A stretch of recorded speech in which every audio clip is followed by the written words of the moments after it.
શું નામ છે તમારું? કોમલબેન. કેટલા સમયથી સાયન્ટિકાનો પરેશાની હતી? 3 વર્ષ. અત્યારે કેમ છે? હાવ રેડી થઈ ગયા?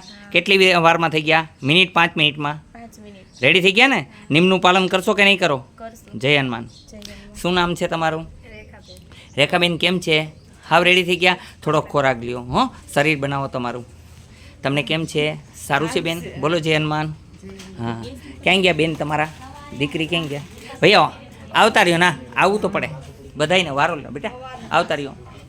આવી જાઓ. એમાં લે કાંઈ દીકરી? ખીજાવમાં.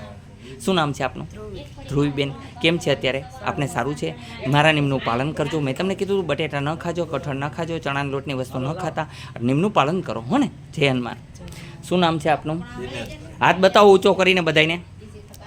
આ ભાઈનો હાથ ઊંચો નહોતો થતો. કેટલો થતો તો એ બતાવો પહેલાં. આટલો હાથ ઊંચો થતો તો અત્યારે જોઈ લ્યો, આખો હાથ ઊંચો થાય છે. બોલો જય હનુમાન. શું નામ છે તમારું?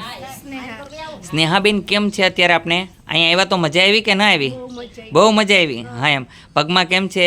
સારું છે? બેસી શકાય છે ને હવે? મેં કીધું એમ કરશો કે નહીં કરો? હા તો વાંધો નહીં. શું નામ છે આપનું બેટા? કિંજલબેન. કેમ છે અત્યારે આપને? સારું છે? કયું ગામ છે આપનું?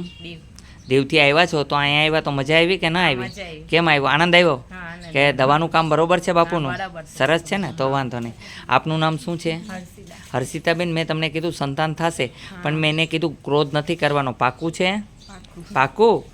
જો આમાં વિડીયો તમને બતાવીશ ગમે ત્યારે કે તમે કીધું તું ક્રોધ નહીં કરવું, અને પછી ફરતાને હા પતિને ભગવાન માનવાનો, ગુસ્સો નહીં કરવાનો હે ને. અને અત્યારે કેમ છે? સારું છે ને? શું નામ છે આપનું? કેમ છે અત્યારે આપને? સારું છે ને? હા. શું નામ છે તમારું? મારું નામ તો સાકરભાઈ. સાકરભાઈ. કેમ છે અત્યારે આપને? દવા લગાડ્યા પછી કેમ છે? જો ભાઈ, તમારે અંદર આખી સ્નાયુ લોકેટ છે. શું છે? આખી ઉંમર છે, બીજાની અંદર લોકેટ છે. ડ્રિંક્સ કરો છો તમે? મેં એમ કીધું ડ્રિંક્સ કરો છો? મેં એમ કહી દીધું. તમે મને નથી કીધું. મેં તમને કીધું તમે ડ્રિંક્સ કરો છો, ન કરજો. મેં તમને શોર્ટકટ કહી દીધું, ડ્રિંક્સ નહીં કરો તો તમને હાવ હાલતા કરી દઈશ, ફૂલ દોડતા કરી દઈશ. ડ્રિંક્સ એક પાણી કરી નાખે, લોહીનું પાણી કરી નાખે, જેને કારણે માણસમાં જે તાકાત હોય એને મારી નાખે. બેન આપને કેમ છે? સારું છે? શું નામ છે આપનું? હા સુબેન, પાયલની દવા લઈ લેજો એટલે પાયલ તમારું જતું રહેશે હો ને. તો અહીંયા આવ્યા કેવું લાગ્યું? સારું લાગ્યું કે ન લાગ્યું? અને હું જે કહું છું તે સત્ય કહું છું, સ્વીકારવું જરૂરી છે હો ને બેન? બરોબર છે ખોટી વાત છે?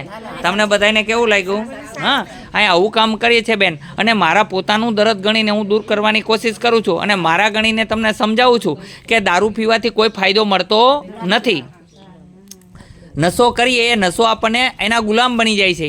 હું દારૂ નહીં પીવું તો મને આમ થશે, પણ પેદા થયા ત્યારે પીને કોઈ આપણે આવ્યા નથી, પણ આપણે એને આધીન થઈ જાય. એટલે આપણને મારે દારૂ તો પીવું જ પડશે. પણ દારૂ પીવાનું બંધ કરો ને ભાઈ. તમે જીવવા માટે ઘણી બધું દૂધ આપ્યું છે, ઘણું બધું ખાવાનું આપ્યું. મારા ભગવાન ખાવ, બુરું ન લગાડજા, દુઃખ ન લગાડતા, પણ આ સારી વસ્તુ નથી. પાન ફાકી આ બધી નુકસાનકારક વસ્તુ છે. એટલે એમણે બોર્ડ મારે છે કે ભાઈ આ વસ્તુનું સેવન ન કરો એમ. તો આજથી દારૂ નહીં પીવો. પાકું? ચાલો સરસ. બોલો બધાય પ્રેમથી જય હનુમાન. જેટલાને મજા આવી હોય અને સરસ અહીંયા કામનું ગમ્યું હોય તો જોરથી બોલો જય હનુમાન. વાહ ભાઈ વાહ. હવે મને મજા આવી કે ના? બરોબર, બધાને મજા આવી છે. સરસ લ્યો. અહીંયા આવવા માટે થઈને આટકોટથી ગરણી, ગરણીથી થોરખાણ રોડ ઉપર આદેશ આશ્રમ આવેલો છે. અહીંનો સમય સવારે 9 થી 12, સાંજે 4 થી 6 છે. સોમવારે રજા રહે છે. અહીંયા હરેક વ્યક્તિના રોગના ઉપચાર કરવાના આવે છે, અને હરેક વ્યક્તિને ભગવાન સમજીને ઈલાજ કરું છું. મારો એક જ ધ્યેય છે કે માનવ સેવા, પ્રભુ સેવા, અને મારા પોતાના ગણીને જ ઈલાજ કરું છું.